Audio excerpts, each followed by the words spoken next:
Marcos Kapitulo 2. At pangalabas ning Pilanaldo, Jesus ngibalik yang linog ka rin Kapernaum, may balu king atyubale. At may kitipon la ding dakal, nano pata eno mipagyu manggana king lele ning pasbol. At sinabi na karela ing amano.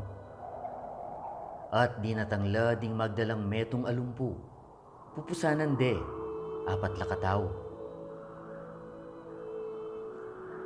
At antining elamalyaring milapit kaya, uli ning keraklanda ding tao, bisnire ing bubungan at ulid na. At inyang asiraran kildas de ing langkayan, akabibilyanan na ning lumpo. At inyang akit naping Jesus ing kasalpantayanan da, sinabi na king lumpo, Anak alalaki, ding kasalanan mo, mi patawaran la. Dapot atin ka rin makalukluk mapilan ka ring eskribas, ang mga tuliran king karelang puso. Bakit makanyanyang manyabi ing lalaking iti? Manyong paya, nino ing makapamatawad kasalanan, nung emo bukod ing Diyos? At kanita mo rin, akilala ng Jesus king kayang espiritu, ang mga tuliran lang makanyan king sarili ra. Sinabi na karela, bakit pibabadbaran nyo ing antikanyan king pusoyo? Isa nung lalo pang mayan sabiyan king lumpo. Ding kasalanan mo, ipatawad la, o sabiyan, talakad ka, at kuwanan me ing pagkeran mo, at lumakad ka.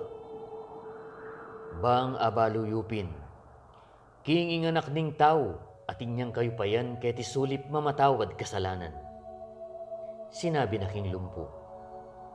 Keka sasabihan ko, talakad ka, wanan me ing pagkeran mo, at umeka bale mo.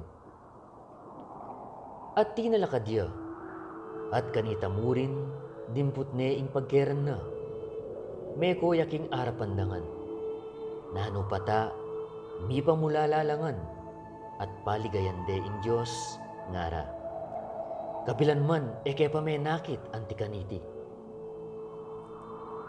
At linuwalyang pepasibayo king lele dayat malat, ating mabilog akekaldan tinukikeya, at ya tiro nala.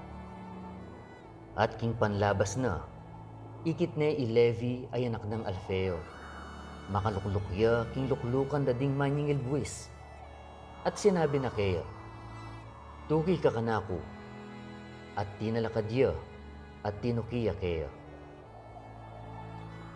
At milyari, king ya, linukluk neng mangan ka rin king balena. At dakal lang manyingil buwis at makasalanan, ding linukluk mo namang kasulo ng Jesus, at ding kayang alagad. Uling maldala, at ila tikyande.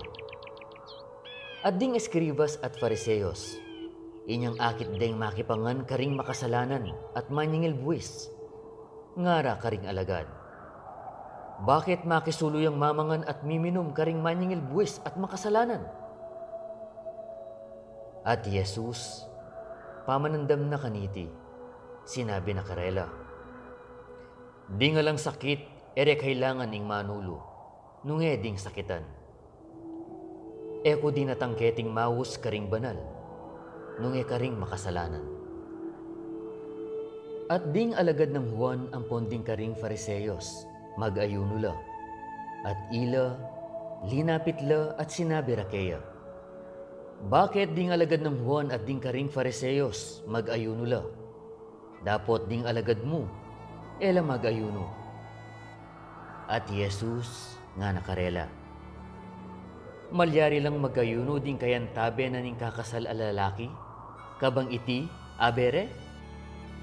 Hanggang abere ing asawang lalaki, malyaring mag-ayuno la. Dapot datanging ngaldo amilakoya karela ing asawang lalaki. At kanita, mag-ayuno la king aldo ay ita. Ninuman ene ipanagpiing imala na bayo king aran. Nung mipakanyan, ing penagping bayo, igutane ing aran. At lalo pang dagol ing gisi. Ninuman alang mibiling alak kabayo king aran abalat. Nung mipakanyan, ing alak sirano ding balat, at mibulus ing alak, at ding balat masirala. Nung ing alak kabayo, ibibilira king balat abayo.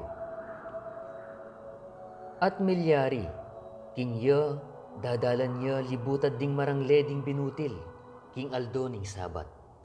At ding alagad, kabang lalakad la, pigmulanda ing pamanakdot king tinalage.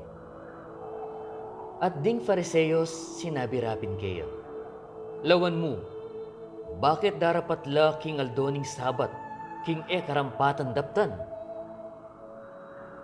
At ya sinabi na karela, wari abasa man ing depatan ng David, inyang midina niyang kailangan at merano piya, ampon ding kaya bena?